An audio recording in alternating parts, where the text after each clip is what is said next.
Greetings, beautiful people out there in the land of the internet. It's your girl, DJ Aura, repping the one and only Philadelphia here live and direct. I'm so grateful to be here to honor such a powerful, transformative organization. And I'm going to stop flapping my yap and introduce our lovely host of the evening. Her name is Carlisa Johnson. Carlisa is a journalist and musician who's proud to work within centuries-old legacies of radical Black-led movements of the American South. Most importantly, as Me Too's international communication strategist, Carlisa is honored to be in community with her team and all of the members of this global movement to end sexual violence.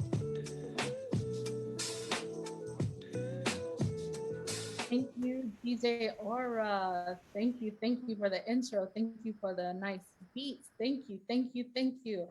Welcome, everybody. Hello. I'm here to host the 4th annual anniversary of Me Too International's closing celebration. As mentioned, my name is Carlisa Johnson, and I'm your host. My pronouns are she, her, hers, and I am the communication strategist here at Me Too International. As we get started, I would like to introduce our Spanish language interpreter for a special announcement about this broadcast.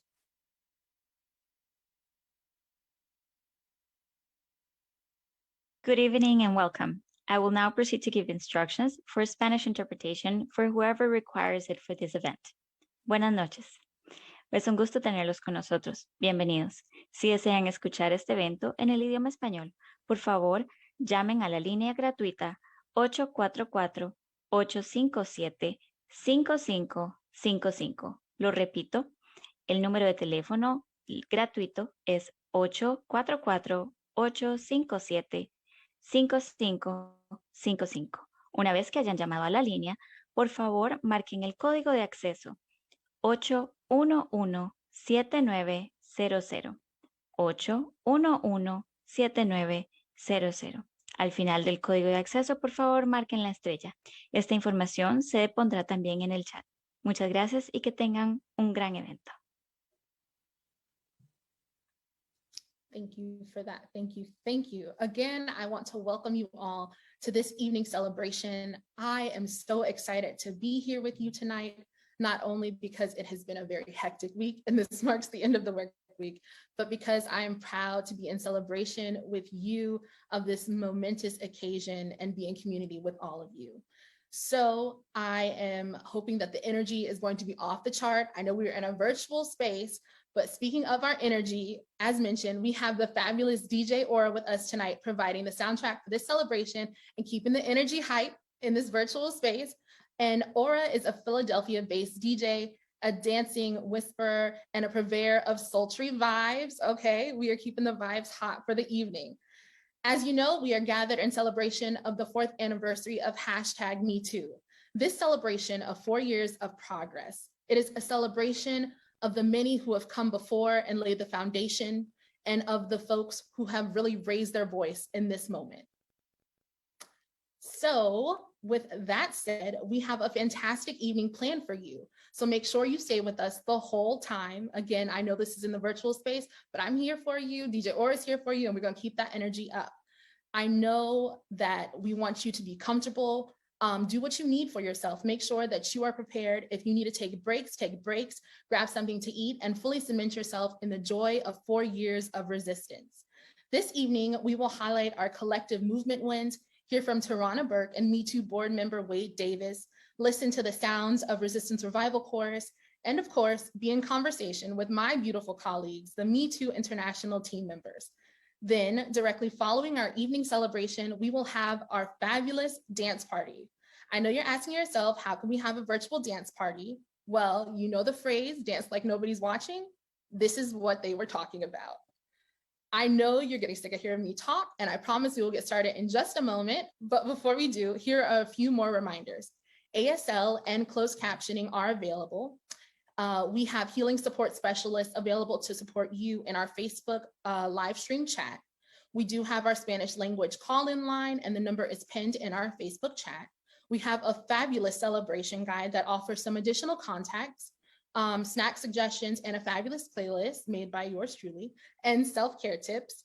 And most importantly, remember, this is a movement that was amplified by the digital space. So be sure to tweet and Facebook and post about this celebration throughout the night. You can even share your dance performances with us, and don't forget to tag us on all social media accounts. So without further ado, let's get this celebration underway and started with our grounding. This portion of the evening will be led by the amazing team member, Mari Morales Williams. Marty is a daughter of East Harlem and the Bronx, New York, with Black and Puerto Rican roots. She has been co-laboring in Philadelphia for the past 15 years as a youth worker, organizer, and healing justice facilitator. And as the program coordinator of MeToo International, she is grateful to sustain movement building through piloting programs for survivor leadership development. Now, let's take a moment to ground ourselves in the legacy of survivor justice advocates across time and space.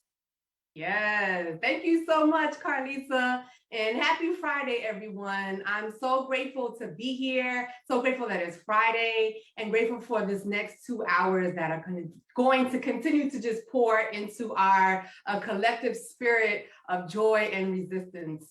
And since we might be sort of sitting in our seats, sort of enjoying the show, especially if it's been a long week, I wanted our grounding to really allow us to activate the body wherever we might be. And so we're going to take a breath of joy, really to sort of fill the lungs, fill the mind, fill the heart with our breath and with our spirit.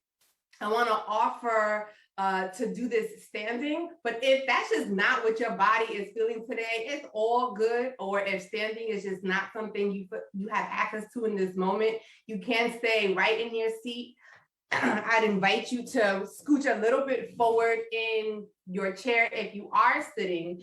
And essentially the movement that we'll do together will be connected to breath, because the breath is the medicine. And when we connect to that medicine, we allow the body to also be a site of joy and freedom. And so if you're sitting down or if you're standing up, essentially you're going to do an inhale, an inhale, an inhale, and an exhale, right? So real important though, you want to make sure that you have lots of room sort of to your sides and to your front and to your back, so that when you are letting it go, whatever it might be sort of from the week, that you're also not bumping your hands and turning that breath of joy to a breath of pain. Yeah. So I'm going to actually stand up for folks who are feeling like, woo, I might have some jitters, or I'm going to be sitting down for a little bit and I want to sort of get into my body. Yeah. And again, if you are getting into your body in a seated position, I invite you to really feel the four corners of your feet root down onto the ground, really giving thanks for your feet, for the ground, for the building holding up the floor you're on, and of course the land that holds the building, giving thanks for the original stewards of the land that you are on, giving thanks for all of the stewards sort of the land that has sort of been their sacrifice for you to be there sort of in the first place. Yeah. And so if you are sort of sitting down or standing up, I invite you to roll your spine nice and long at the heart, press forward, and maybe just taking a moment to give attention and awareness to that breath.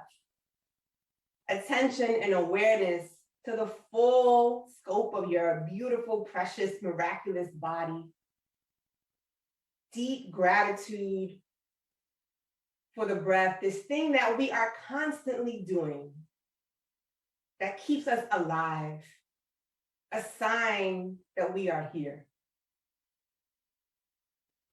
And so we're going to start to shift gears into that breath of joy, which we'll do 3 times. So again, we're doing that inhale up, the inhale to the side, inhale up one last time before we exhale it out. Okay? And so on the count of 3, I invite you to breathe with me. 1, 2, 3. Inhale, inhale, inhale, exhale again. Last time. Yeah. So maybe we shake on down, shake the shoulders, shake into the feet. Yeah. Do a little twerk if it feels good. And settle back in to your seat, to your body, and to the rest of the show. Thank you so much and have a beautiful, beautiful evening.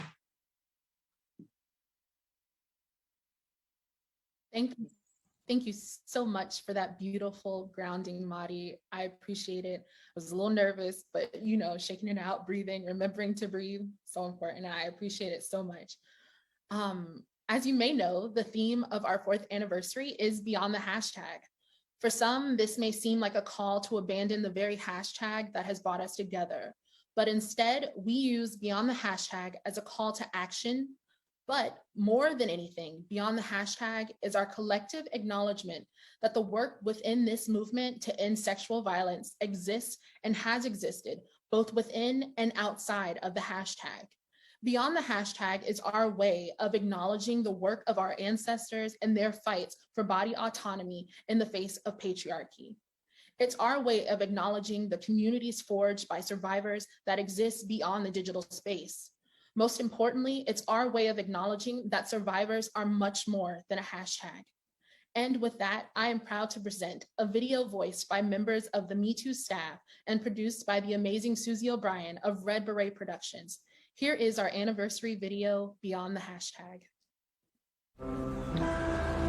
In October of 2017, 2 words sent shockwaves throughout the world.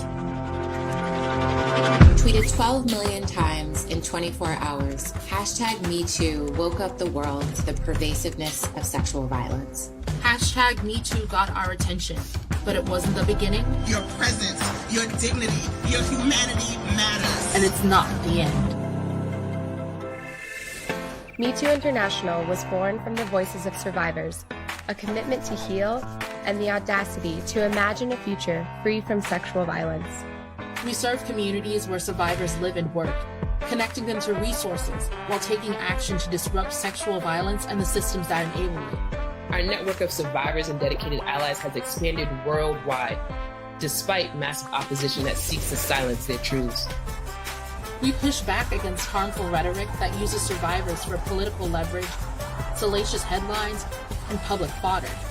By shifting the conversation, we shift public consciousness, creating a culture that values accountability and transformation with communities who know how to advocate for their people. We are building networks globally with leaders and organizers who believe that another world is possible. We are launching a platform that walks survivors through a customizable healing journey. And we provide programs that build survivor leadership and foster community healing. We are pushing an agenda that centers those most marginalized in the movement. Knowing that there is no racial justice, no disability justice, no environmental justice without survivor justice. We are more than a hashtag. MeToo is a movement, generations in the making. And we're showing no sign of slowing down.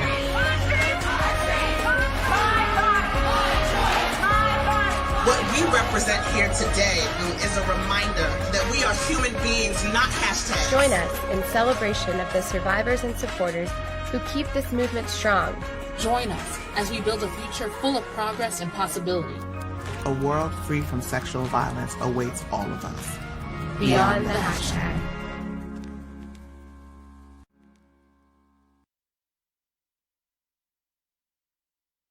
Thank you so very much. I hope you enjoyed that offering as much as I did, as well as the creative process. It was really a joy to make. And that really serves as the perfect segue to our next segment. And I am beyond excited to introduce our next guest, my beautiful MeToo colleague, Samyuktha Natarajan.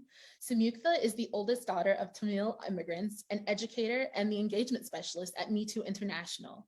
In honoring the power that survivors hold, she strives to develop programming, share tools and resources, and hold loving and affirming communities that support pathways to survivor-led healing and community-based action.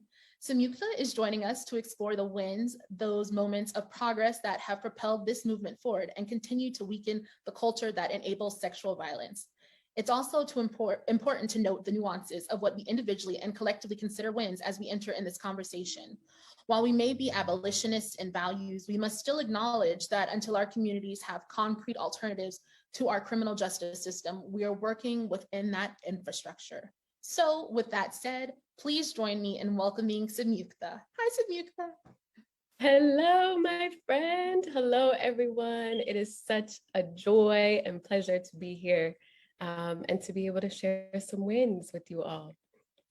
So first, I would love to just start off by naming that this is a joyous occasion, right? I think as Carlisa named for us, that we're celebrating the sheer power of 12 million plus survivors who came forward in 2017 to say enough is enough, and all the survivors and advocates since then who've stepped up to deepen our commitment to this movement to end sexual violence. And this is a celebration of the expansiveness and the depth of our community, and a celebration of the future that we know we all deserve and that we're collectively working towards. And so the first win that I would love to just share with you all is that we built an entire organization to undergird the work of the MeToo movement.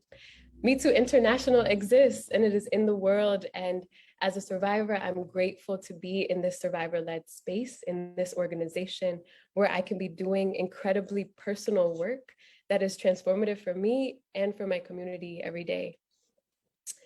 The second piece that I'm excited to bring to you all as a win is that we know that finding resources or knowing how to navigate the healing process after an assault can be overwhelming at best. And so we've built a living, breathing healing resource library that is searchable by zip code. And it includes things like community-based organizations that offer emergency shelter, counseling, legal services, advocacy and education. It includes hotlines and chats, healing toolkits, and resources to support the survivors in our lives. This library continues to grow, and it will continue to help us find ways to support the needs of our community. The next win I would love to share is that we launched Act 2 in October of 2020. Act 2 is the first activism engine dedicated to ending sexual violence utilizing blockchain technology. In Act 2, you can find lesson plans on teaching consent in schools, petitions to sign, bystander intervention trainings, and opportunities to work and volunteer with survivor justice organizations in your community. And the last one that I'll highlight in this moment, Carlisa, is that I want to name that we launched Survivor Leadership Training Program this fall. Yes, with a cohort of brilliant survivor leaders across the United States and Canada. What we know to be true is that survivors are best positioned to address sexual violence in their communities. And what we also know to be true is that the training and the skills and the tools are not always as accessible as they should be to do this work. And so with survivor leadership training, we're filling that need by providing those tools, providing a space with survivors to make sure that they have the training and the practices that they need to affect the change in their communities that they know is possible, that they have a vision for, and that they are ready to now engage and implement. And so I'm going to pause there because I feel like I've named some really, really beautiful and exciting wins through the Me Too International Organization that I'm super excited about. Thank you so much, Samika, for sharing that. And I couldn't agree more. And even just looking broadly at the wins we have as a movement outside of our organization that I've witnessed firsthand is the shift in the discussions surrounding survivors and the recognition of a survivor's intersectionality and how their belonging to multiple communities impacts their experiences, it impacts their healings, and it impacts the resources that they need. And ultimately, it's thanks to the position that survivors have now as leaders who are leading this conversation and who are defining what healing looks like for themselves and defining how they go about seeking justice and accountability. And that's truly, truly wonderful to witness. And if that's not a win, I don't know what is.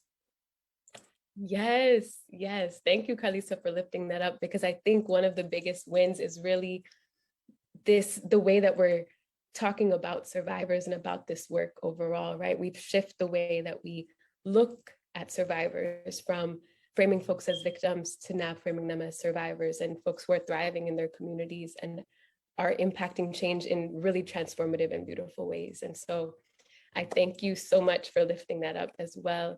And now I would love to invite you, our brilliant audience and community members, to share some wins with us.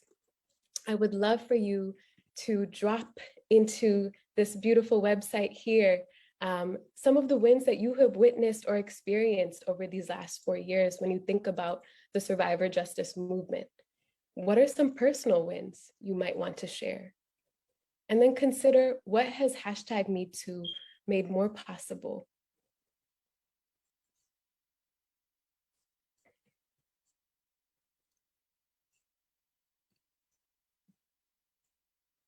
And thank you. This will be a space that we'll continue to come back to and that we'll reference to show the depth and the expansiveness of the wins that we've seen in the survivor justice movement over just these last 4 years. So I thank you all for allowing me to share some of them with you, and I thank you for sharing your wins with us as well. Thank you, thank you, thank you, Samika, for coming on and sharing that and sharing your brilliance that I get to witness every day with our community of Me Too and our community of survivors. So thank you for that. And we have made such great strides over the last 4 years. So it's really nice to be able to name those things and to view them in this way. And with that said, I am thrilled to introduce my friend and my colleague, Amanda Bonilla, who is Me Too's development associate. And she brings with her an enthusiasm for cultivating relationships within the philanthropic community and the belief that if we pour into the healing of survivors, we can collectively combat and dismantle the systems that allow for sexual violence to create safer communities around the world. Hi, Amanda, how are you doing? Hi, Carlisa. Thank you so much. I am just so happy to be here with everyone. And I don't know if you can see, but I'm also repping my gold along with you all. So it's bringing me lots of joy. And welcome and thank you to everyone who is here today. Whether this is the first time you're joining in the celebration or you've been with us all week, we're just happy to have you here. Being in community with us is such a great way to support the movement. And we know that to end rape culture and to eradicate sexual violence, it's going to take a chorus of survivors and allies all over the globe speaking up and taking action. And that the problem that is affecting so many of us, that sexual violence is so pervasive and it's affecting a large community and it requires a community-based response. So if Me Too has made a difference in your life, in the life of a friend or sister or brother or neighbor, then I really encourage you to contribute whatever you can to this organization and take this opportunity to make a direct action to go beyond the hashtag and make a gift. And you can do so by visiting metoomovement.org/give. And, we are committed to centering survivors and meeting their needs regardless of where they are in their healing journey.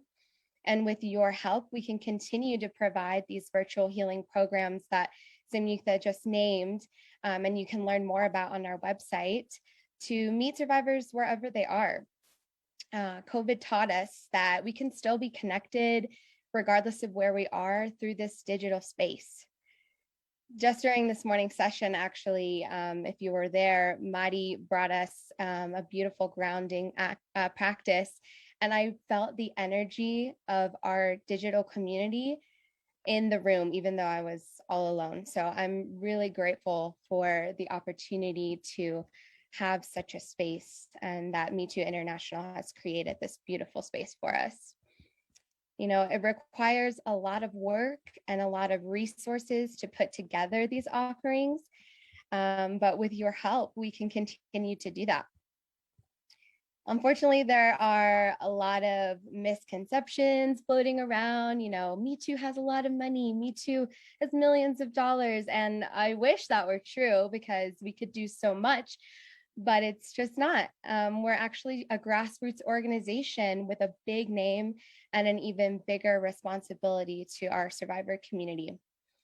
So if you believe in our work and you want to help, you can be our biggest cheerleader by contributing to Me Too International. No matter how big or small your gift is, you're saying that survivors matter and that their healing matters, and we really appreciate you for that. Samyukta just named beautiful wins that we've had these last 4 years. We've made amazing strides, but imagine how much more we could do with the proper resources. Carlisa and I both come from an arts background, and we joke all the time, like, wow, artists can do so much on a shoestring budget. And, we're used to making a lot happen with just a little bit, but we really believe that with more resources, we can reach more survivors, we can make more of an impact. And we really just want to continue this work so that we can arrive to a future where no one else has to say Me Too. There's still so much work to be done, and there's so many gaps that need to be filled. But like I said, we can do it with all your help. I like to put it into a numbers perspective. So we have 1 million followers on Twitter. Imagine if if those 1 million followers gave $10, that's $10 million to survivor justice. And imagine if those 1 million people committed to making those $10 gifts monthly or bi-monthly, we could go so much further. So it's going to take all of us to make Me Too a thing of the past and to create a future where no one else has to say Me Too. So really encourage you to make this action today if you're able. And if not, maybe you can make it in the future or encourage a friend or family member to make a gift. Right now, in this time of celebration, a $50 or more donation will actually get you a Disrupt Rape Culture shirt, which you might have seen us wearing in our Instagram Live and which Madi was wearing earlier. So thank you for modeling for us, Madi. And I really just appreciate everyone for being here in this space and for saying that survivors matter and their well-being matters, and for believing in a future free of sexual violence. Thanks so much. Thank you so much for naming that, Amanda. And I'd just like to remind our audience, this is something that Amanda and I have discussed in our communication, which is we're not looking to fund our organization. Instead, we are looking to fund a movement that will ripple out into the world. So I hope that you all can take that to heart and, consider giving to our organization. We'd really appreciate it. And with that said, I am now thrilled to introduce our next guest and friend of the organization, Wade Davis. Wade is a member of the Me Too International Board of Directors. He is a former NFL player, a staunch feminist, and an educator. He is also an advisor on gender, race, and orientation equality, and currently VP of Inclusion for Product at Netflix, and served as the first LGBT inclusion consultant for the NFL. Please join me in welcoming Wade Davis to this evening's program. Hi, Wade. Hi, and thank you all so much for welcoming me, and welcome to those of you who are out there in the audience. I am someone who is just truly honored and humbled to have the opportunity to stand in front of you all.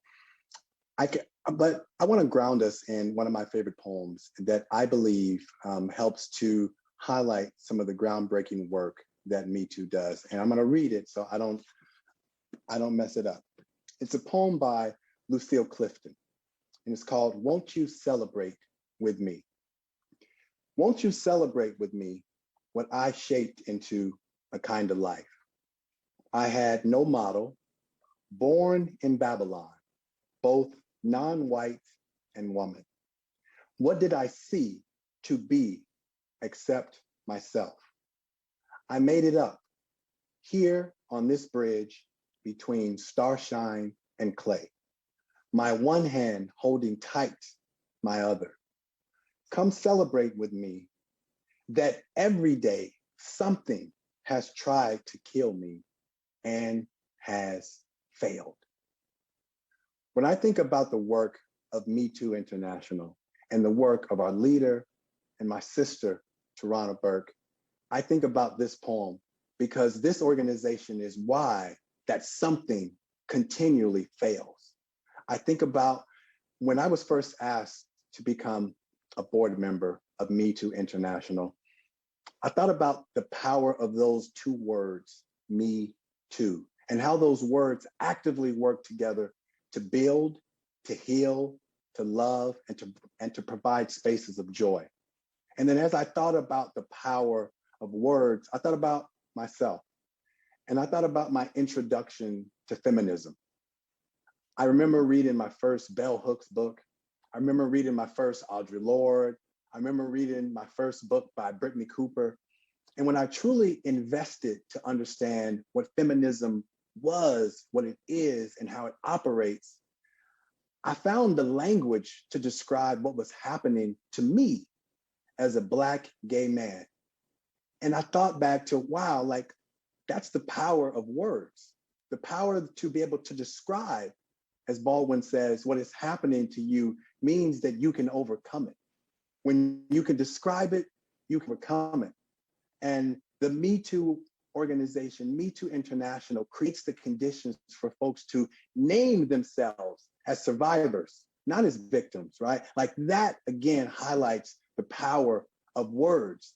The naming of oneself is a part of our history. The naming of oneself is a part of who we are as human beings, right? And the work that this organization does, and I am desperately passionate about this work because the leader means it. Even before the hashtag #MeToo went viral, Tarana was doing this work with pennies, with nickels, and with dimes. So as you all think about why do you give to this organization, it's because the people who make up this organization are doing it not because of the shine, but because this is actually who they are, who they've always been.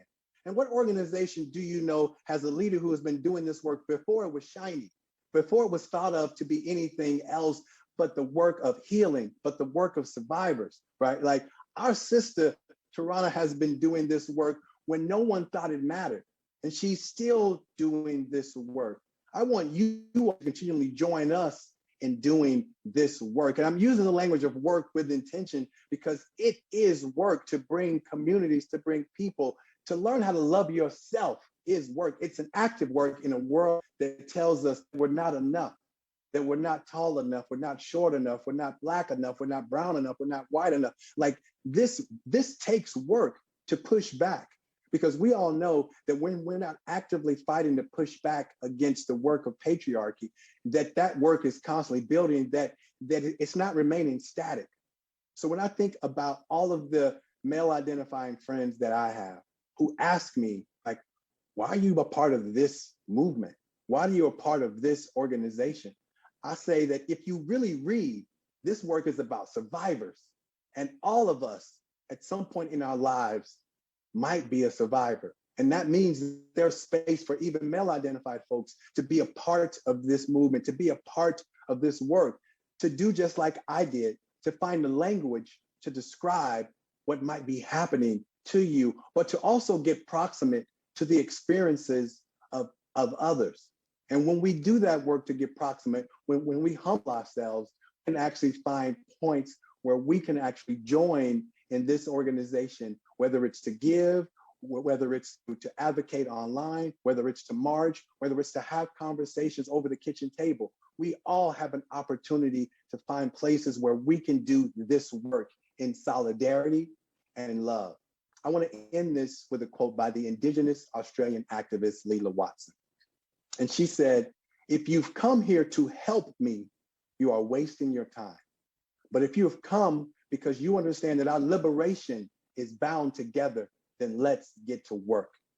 All of our liberations are bound together.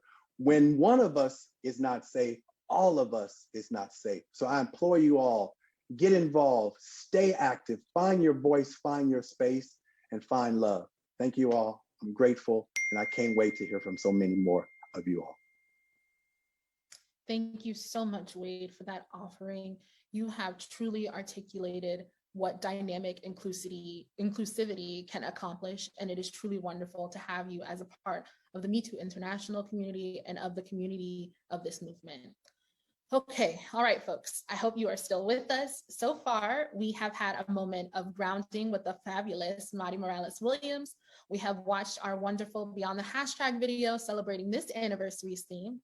We've heard from Samyukta and explored our collective wins. We have heard the call from our development associate, Amanda Bonilla, and you have just listened to the wise, wise words of Wade Davis and some wonderful, wonderful quotes that I'm truly floored by, and I'm going to take time to process as well.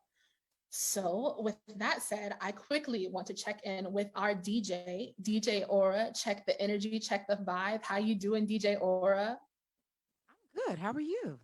I'm doing good. I'm so glad you're here with us today. Every time I look down and I see your background, I'm like, okay, remember, it's a celebration. You illustrate the joy. You know, I do what I'm called to do when I'm called to do it. So I'm just grateful to be in the presence of such powerful individuals who are using their voice, using their talents, using their strengths to do this amazing transformative work. Truly, truly. And that's how I feel every day I get to come into work. It's hard to call it work, but every day I get to come here. It's truly, truly wonderful. And with that said, it is time for our 5-minute intermission. During this intermission, we invite you to download our celebration guide, which our fabulous programs team has crafted. Take care of yourself, take a quick screen break, grab a snack, hydrate, continue to share on social media if you're called to, and I will meet you back here exactly at 6:50. Play us out, DJ.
become my bright flame. Don't wait, don't wait. All you really gotta know is you're a part of the whole. Now and forever, remember, we're fit together.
Greetings, everyone. I hope you enjoyed our intermission.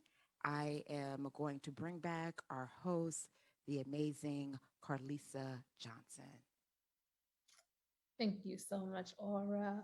Thank you for playing us during that intermission. I was jamming. It was a nice breather. I hope everyone is refreshed and regrounded in this space. And I hope that y'all are still with us because we've got a lot more of greatness coming your way. All right, but let's give it up for the amazing DJ Aura, because you really be spinning those records and just keeping the vibe going. So speaking of music, the next portion of the show holds a special place in my heart, because in addition to being a part of the Me Too International team, I am also the founder and director of Atlanta Resistance Revival Chorus. We are a member of a national network of choirs flagshipped by the founding choir in beautiful New York City, which was also founded 4 beautiful years ago. Resistance Revival Chorus is a collective of more than 60 women and non-binary singers who join together to breathe joy and song into resistance. So it is my great honor to introduce a performance from my resistance family, the Resistance Revival Chorus, performing Everybody Deserves to Be Free, composed by Diva Mahal and Stephanie Brown. Enjoy.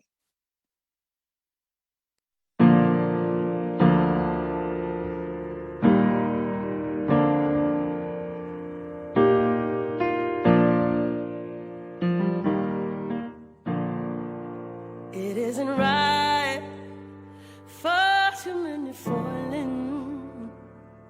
They see us in the name of the greater good. Oh, we lost sight. World is getting colder. What happens to the words for which we once stood? I will stand for you. Would you stand for me? Everybody deserves to be free. I would lend a hand to you.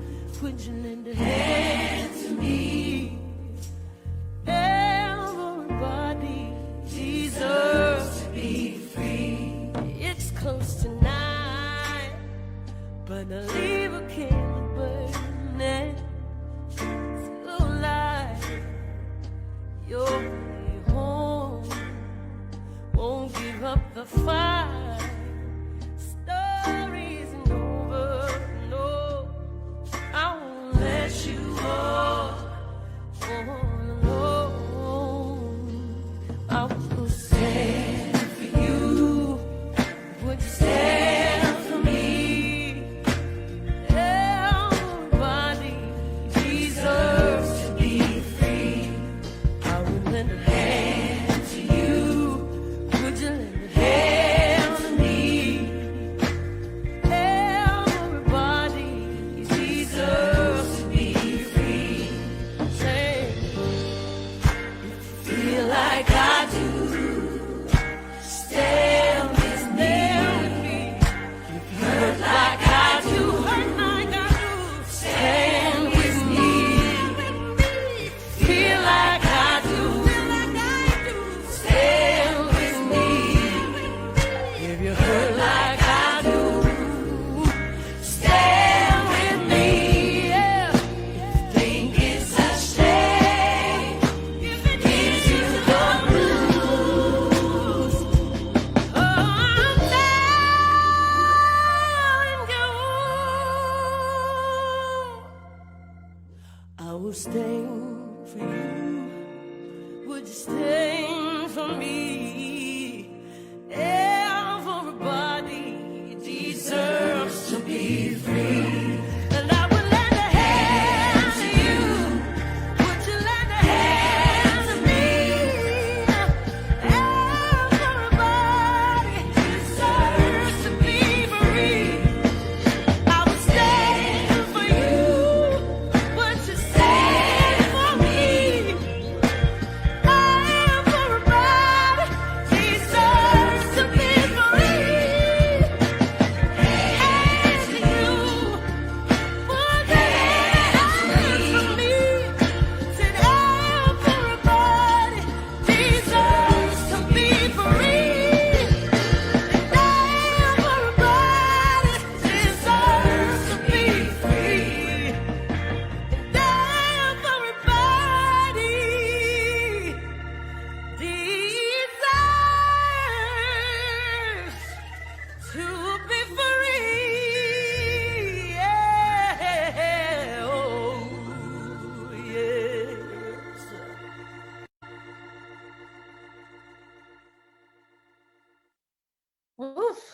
I love that song so much.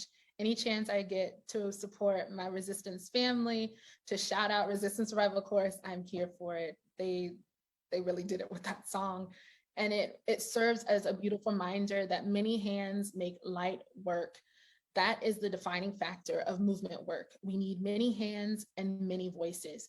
Because when we have a chorus of voices singing for our collective freedom, we can each take turns breathing and find moments of rest, because there are still voices sustaining the melody that we can hear and feel reverberating around us. And I can feel it reverberating around me within this Me Too community. And now I'm excited to introduce one of the many voices I'm proud exists within this movement, my dear colleague, Shashina Bray, mother, helper, advocate. Shashina Bray is the director of programs at Me Too International and the founder of Going Inward Wellness LLC. Originally from Boston, Shashina has made Philadelphia her home in the place, and it's the place she draws inspiration from for her healing work. Welcome, Shashina. Thank you, Carlisa. You're doing fabulous, by the way. Good evening, everyone. Peace. Again, my name is Shashina Bray. My pronouns are she, her.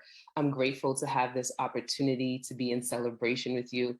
It has been a wonderful day.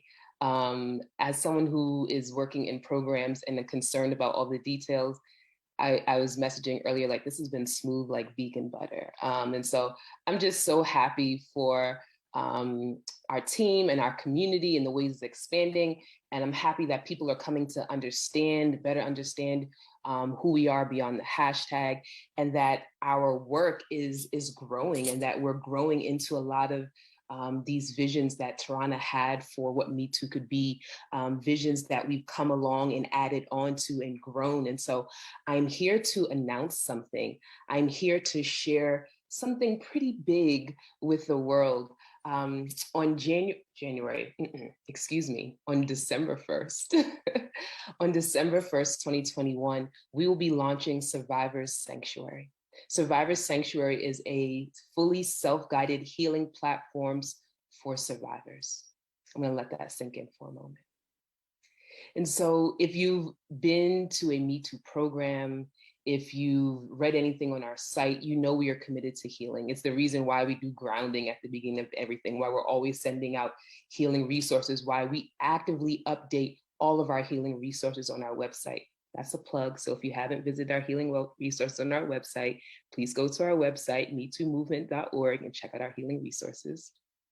And so because we're committed to healing in action, and because we believe in healing in action, we wanted to put something in the world that allowed survivors to find more access in their healing, something that was easily accessible. And so Survivors Sanctuary allows survivors to deepen their healing journeys through engaging the mind, the body, and the integration of the two. Taking from evidence-based practices about what we understand about healing, about what resolves trauma, we want to offer lessons that bring about post-traumatic growth. We can't guarantee healing. We can't say, do these 3 things, see this person, then you'll be fine. We can't guarantee that, but we want to give survivors as much choice in accessing tools that will help them feel better about themselves, help them better understand what they're experiencing, help them to find community, help them to reconnect with their bodies, help them to find healing. And so you'll be able to choose from 5-minute, 15-minute, and 25+ minute lessons in each of our approaches.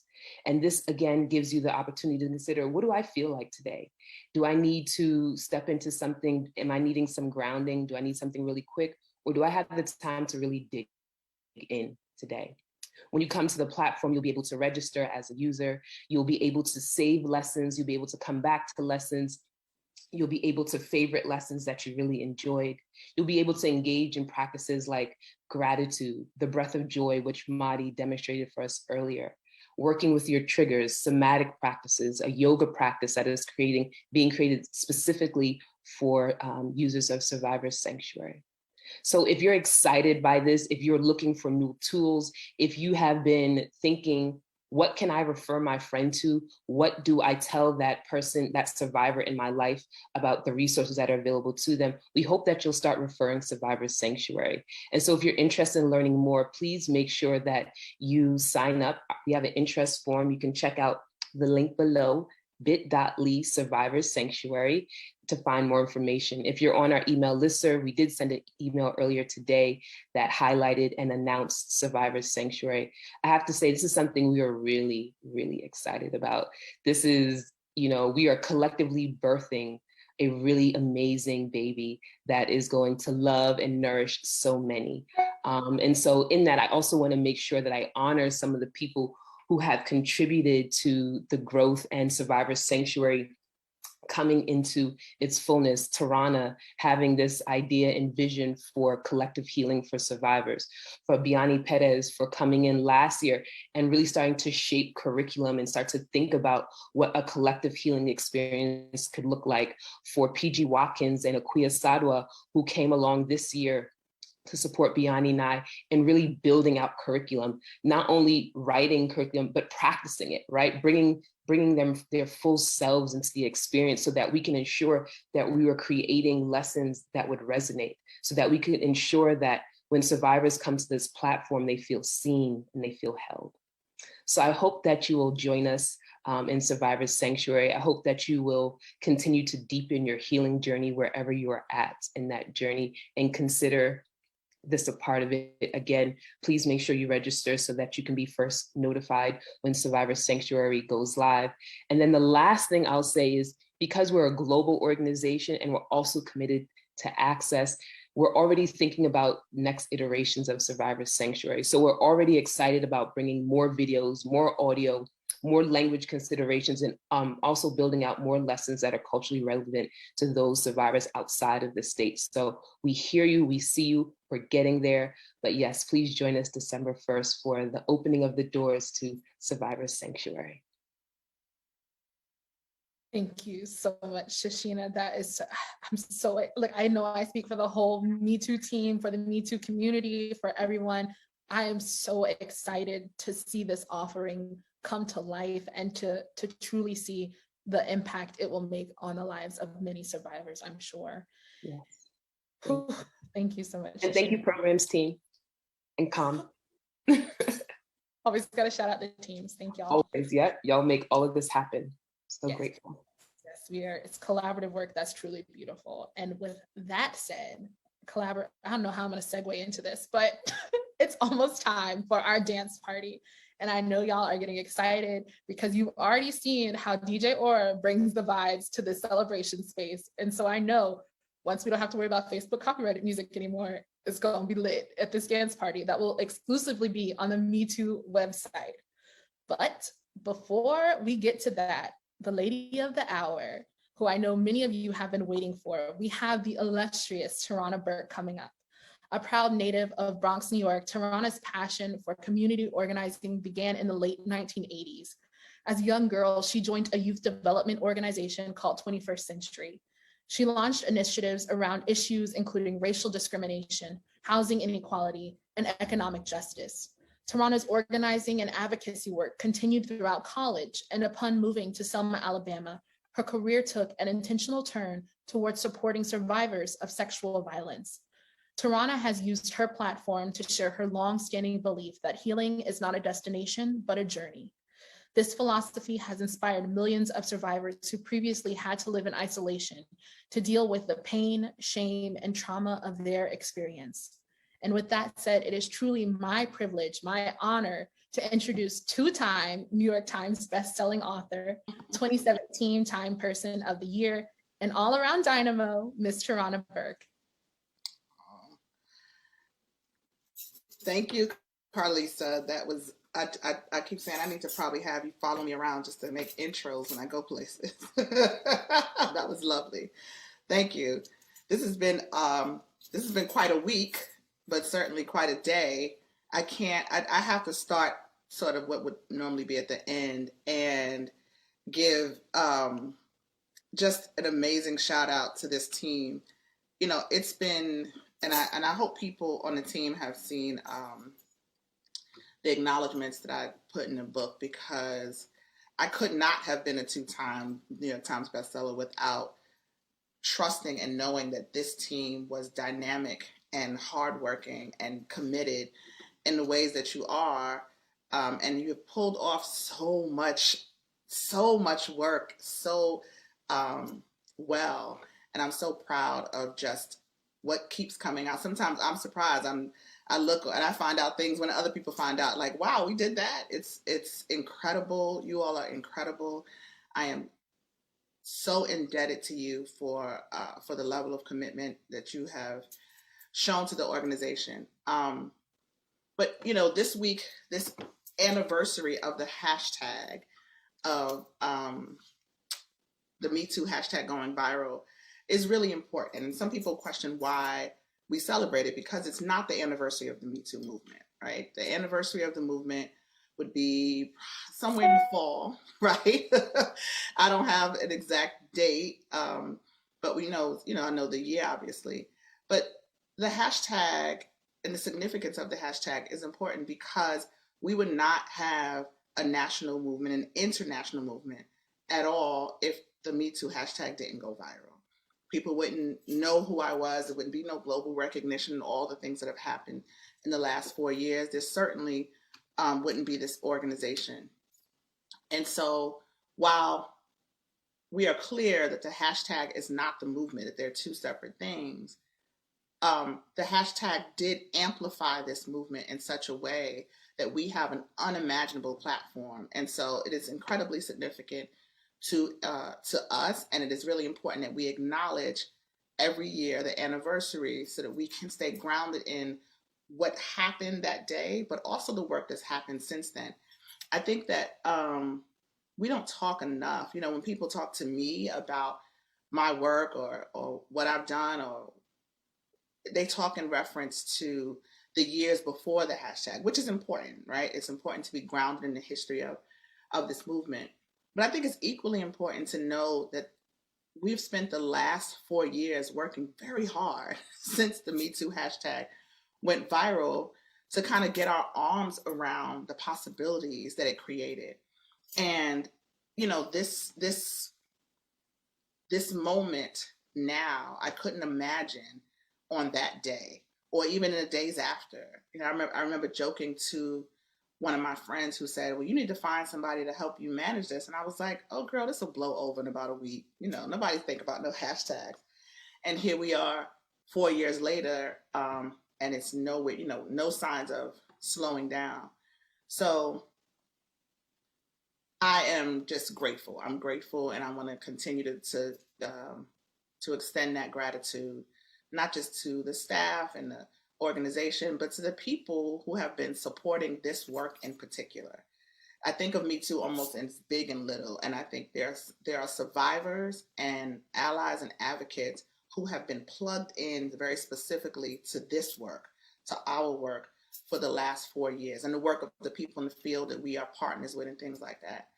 And we owe you a debt of gratitude, just like we owe the people who actually said Me Too to make it go viral. Gratitude for just your bravery, for your courage, for your transparency. So, I want to be really clear. That's why we're gathered here, to honor what happened on that day, but all the things that have happened since. And as we are now looking towards the 5th anniversary, we should be thinking about what happened on October 15th, 2017, but also about what has been made possible since October 15th, 2017. And Me Too didn't just become a hashtag viral moment. It created limitless possibilities, which we have been working really hard to take advantage of and to utilize to grow this movement. And one of the ways we did that was by creating this organization. I have been in nonprofit work my entire career, my entire life, literally since 13.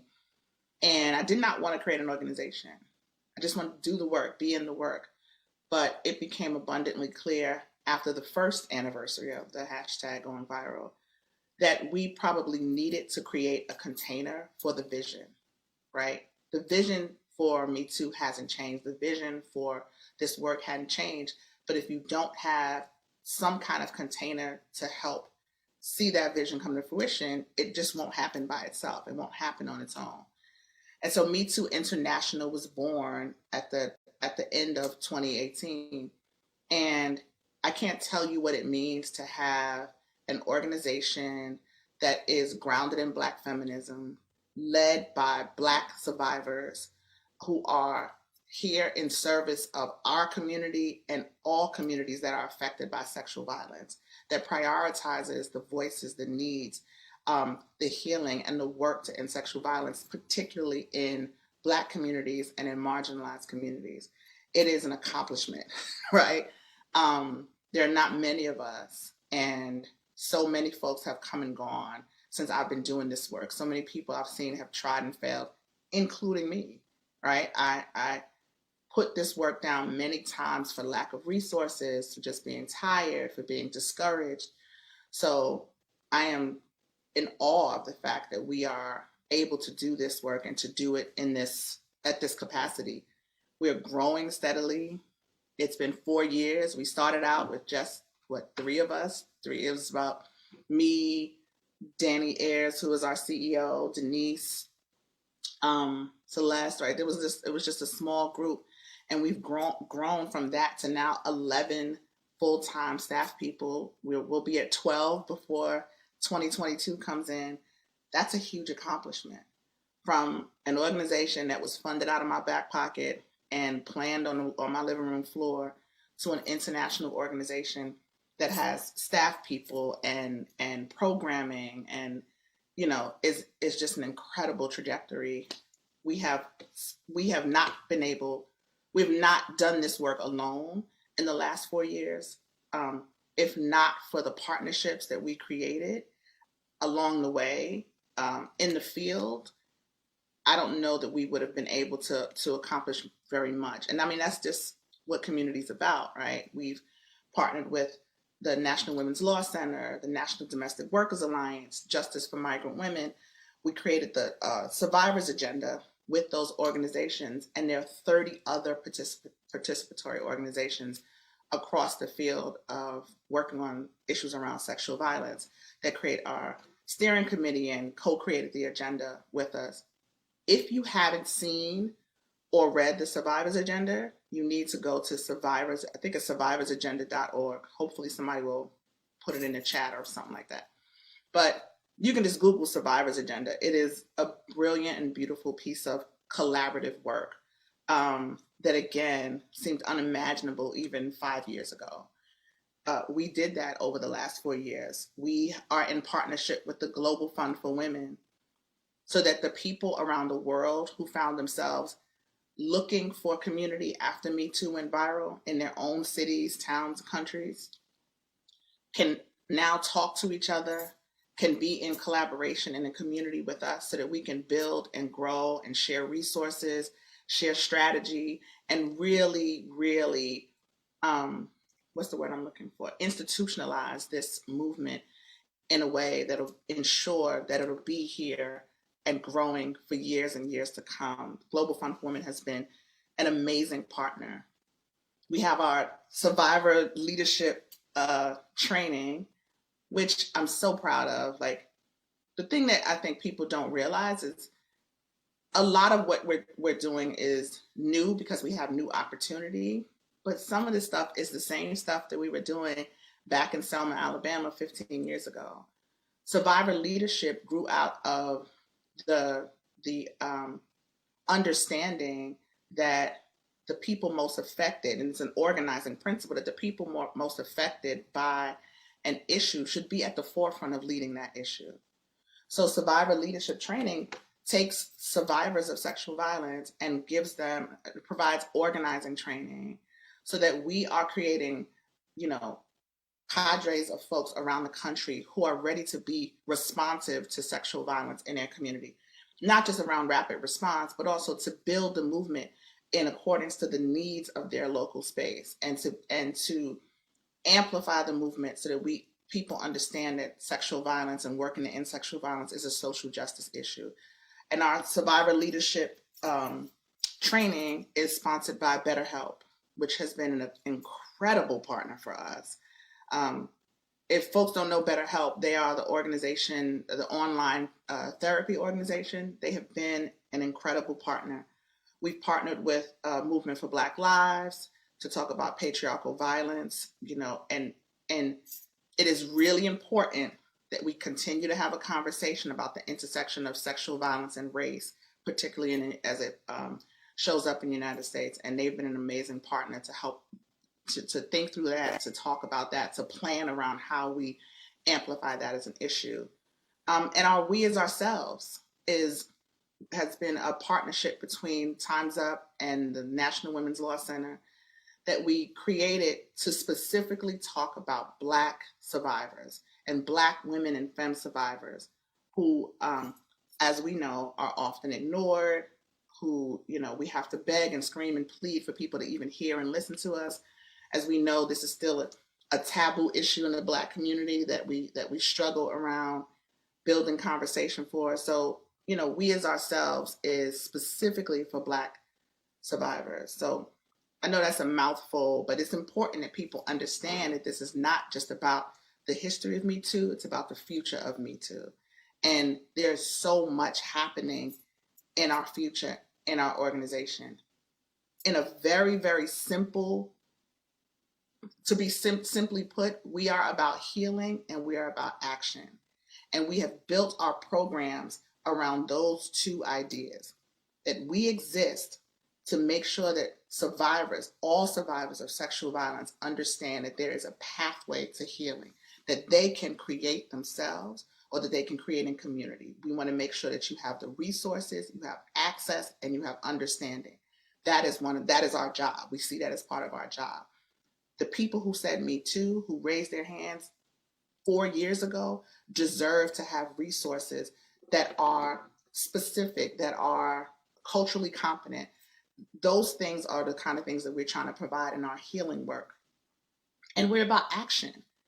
It makes no sense to have this much visibility, to have this much name recognition, and not be steadfastly working to end sexual violence, to interrupt it where it is, to activate people to be a part of the movement to end sexual violence. And so, our website was one of the first things we built.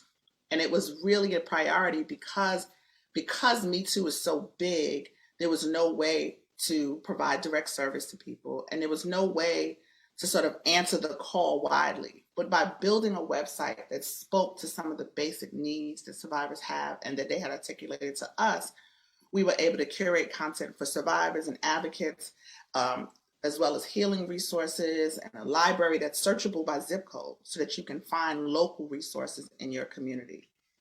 One of the first programs we launched was our HBCU tour. I was adamant that we reach out to historically Black colleges and universities because the demand for me to come and speak grew exponentially after Me Too went viral. And I was speaking at PWI's, private white institutions across the country and very rarely being invited to HBCUs for a variety of reasons. So we decided if that's not happening, we want to bring our work to you. So we had the HBCU tour, and that resulted in us creating HBCU fellowships. So again, similar to our survivor leadership training, we have activated students on HBCU campuses that are thinking about, planning around, organizing against sexual violence on their campus and in the world. And then there's our Act 2 platform, which is one of our biggest achievements to date. Act 2 is the world's first activism recommendation engine. It's the Google of activism. I'm probably being a little bit too big, but I'm gonna call it what it is. But it's we partnered with FCB, the advertising agency, to create a technological tool so that not just to give, we wanted to do more than just give resources to survivors. I hear from people everywhere I go across the country, around the world, how can I be involved? What do we do next? I'm just a regular person. I don't know how to, I'm not even a survivor, but I'm so passionate about this. I want to do something. The way Me Too has been characterized in the public, and and in mainstream media, it only creates space for people to watch it as a spectator. So you have people who are at home who are well-meaning, who don't see entry points for them to be active by watching the local news or following these salacious big news stories. What Act Two does is say, let me explain to you all the ways that you can be involved. You have time, I want you to get training. I want you to volunteer. I want you to donate. But if you don't have the time to do that or the capacity to do that, you can read a book, you can listen to a podcast, you can watch this video, this program. What we want are informed citizens. We want people who understand what sexual violence is, how it affects survivors, and what they can do to interrupt it in their everyday lives. The Act Two platform does that. We also have our Survivor Healing Series, which has been incredible. And I'm sure some of you out there watching have taken part in it. We had so much response to it. We've done it twice now, a week-long series with just people from all across the field to working towards healing and action in relation to sexual violence, who have come on and done webinars. We've had thousands, literally, of people participate in our Survivor Healing Series. I talked already about the Survivor Leadership Training, but we launched that with a cohort of 15 people, and I don't know that the Survivor Leadership Training and I'm forgetting the name of the new program, the new platform, but both of those things just make me feel like we are just so heading in the right direction. This is exactly what we need to provide for folks who are out there in need, who just can't find themselves in an 800 number, who can't find the thing that they need to kick off their healing. They don't want to go to therapy, or they can't. They need other options. And I just feel like we're doing the work of helping to bridge the gap or fill in the gap. And we also, a little known fact, one of the very first things before we even were really an organization, we partnered with the New York Women's Foundation to start the Me Too Fund. And we provided small grants to organizations led by Black and Brown women and femmes working against sexual violence around the country. We have granted about $2 million since 2018. The fund has now closed, but that is something that is a huge success in my mind, because I started out with very little resources, and if somebody had tapped me on the shoulder and said, here's $50,000, I don't know what I would have done with myself in 2006, really in 2017. And then we also did COVID relief for survivors. We did a study that talked about what survivors of color were dealing with during COVID. And it said, all the things that all the things that we know already. And that's just, I tried to run down. I'm sure I probably missed some things, because the other thing we do is respond to the moment. And a lot of times there are things that happen in the moment that we need to come together and stop our programming, stop whatever we had planned, and respond to what's happening. And so we've done that through supporting survivors. There's so much work that happens behind the scenes that we will never publicize. But we do it because it's our job. And we do it because we've made a commitment to survivors, and we want to keep that commitment the best way we can. And so, now we're looking forward. And people ask me all the time, what's next? What's next? What's next? What's next? And I'm like, I just want y'all to stay present sometimes. Y'all keep asking about what's next. I'm like, what's now? There's so much happening right now that it's enough to keep us busy. But I get it. People want to know what the future of this work is and where it's going. And here's the thing. When I started doing this, like I said, I had a vision. And I don't even know that I can say honestly that I had a vision for a world free of sexual violence. When I started this work, I had a vision for my community free of sexual violence. Like if I could just get the people in this community to care enough about the young people, about the women, about the people most ignored, then I would feel accomplished.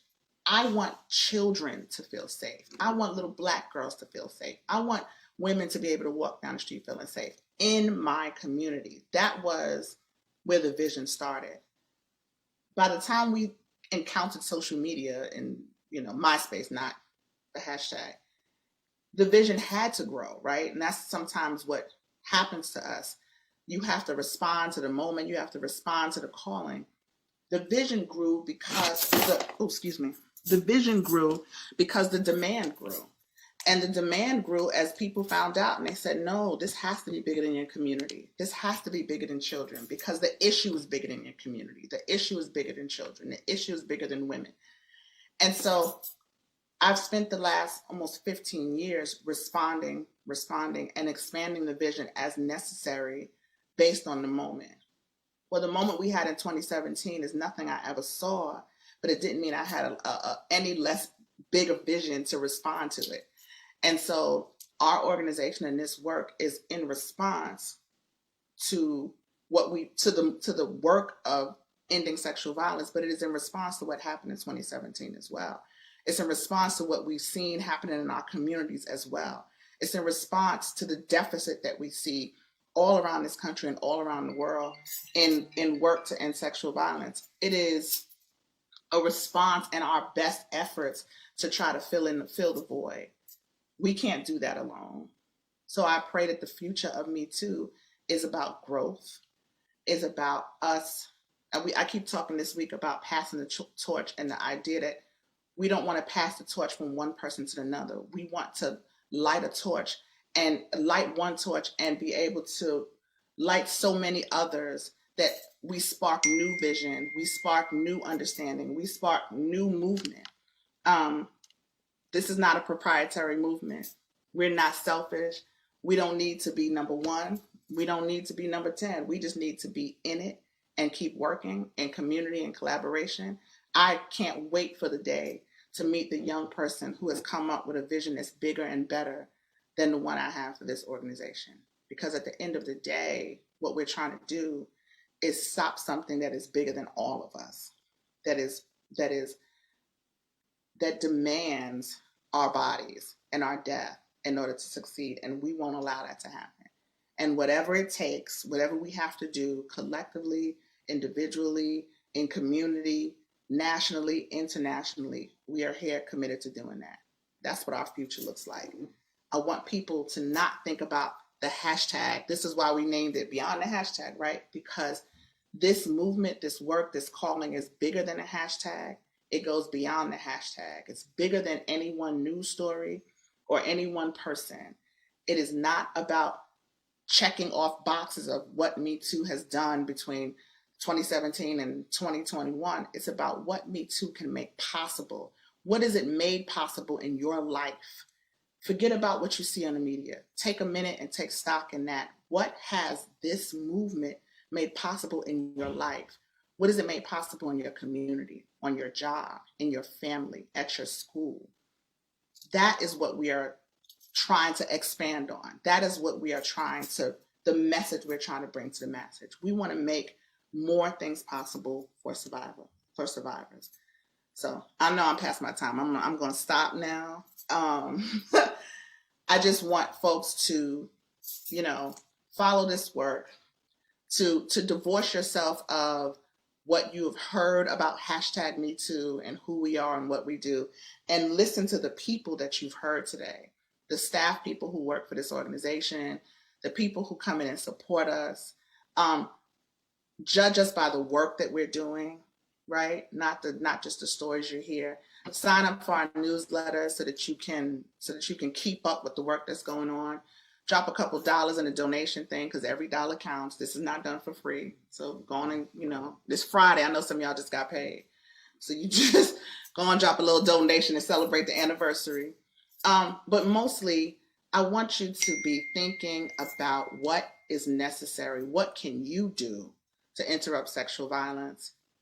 in your life in some capacity? Whose attention do you have that you can use to spread this message to? Who can you bring the message of the Me Too movement to about healing and action? That's what I would love for people to do. And so I think I have to turn it back over to Carlisa. Thank you. So that we can get this party started. A few more things, but thank you so much, Tarana. And I just want to express the gratitude to you for holding this space for so long and for also entrusting the space and this community to the Me Too staff and to our broader community, and trusting that and understanding that this work is a marathon and that we will get across the finish line eventually. We don't know who will take us there, but we're gonna get there. And so I just really express the gratitude within that and that understanding. Thank you so much, sis. I appreciate you, really. Thank you. It's Virgo sisters, we do it. All right, y'all. Speaking of marathons, we have made it on a macro level. We've made it 4 years through this hashtag that folks thought was just a moment. But on a micro level, we've made it to the end of this portion of our celebration. And I want to extend the greatest amount of gratitude possible for those who have stuck around. And I have quite a few thank yous. So stick around for this, because it's the thanks that we give that nourishes us to continue on sometimes. And so I want to thank you all for sticking with us through this closing celebration. I would like to thank Wade, Tarana, Shashina, Madi, Samyuktha, and Amanda for joining me this evening. I would also like to thank our dynamic board members and funders who support our work daily. Thank you to our collaborators throughout the day, Dr. Sheena Young, Lyrespect for the amazing poetry, Ballet After Dark, and Kennedy Salters. Thank you to our amazing language justice practitioners, Melina and Claudio, holding down our Spanish interpretation, and Billy and Sarah for their ASL interpretation. Thank you to ACT TV for supporting us with streaming and production on this program. And of course, sending a big thank you to my fabulous Me Too International team. We did it, y'all. But most of all, I would like to say thank you to the audience filled with survivors, disruptors, organizers, and allies alike. It is your support and continued commitment to this movement that is truly awe-inspiring. You illustrate the lasting impact of what many thought was simply a hashtag. Here's to you and the collective progress we will continue to make beyond the hashtag. So as we close out this portion of the celebration, don't forget to share your wins at the link in the chat and tag Me Too in all of tonight's party posts. We want to live in that joy with you. And with that said, it is time to revel in that righteous joy of this moment, and this movement. Ooh, I got tongue-tied at the end of the night, y'all. Join us as we close out the Facebook live stream and head over to our dance party, exclusively streaming on the Me Too website at metoo.org/BTH party. All right. We there, we here. DJ Aura, how you feeling? You got the vibes ready? I do have the vibes ready. So can you let me know when we officially go to the website? Am I, because I just want to know when I can get it popping. Not a problem. Before we do, I would just like to introduce our dance leader for the evening, Janae Taylor, who in a moment will lead us in the family reunion favorite, the Electric Slide. Janae is a native of Washington, D.C., a daughter of medicine folks and firefighters. She loves playing hood scrabble, devising theater, and holding hands with her girlfriend in public as often as she can. All right, y'all, it has been real. I'm off to dance the night away.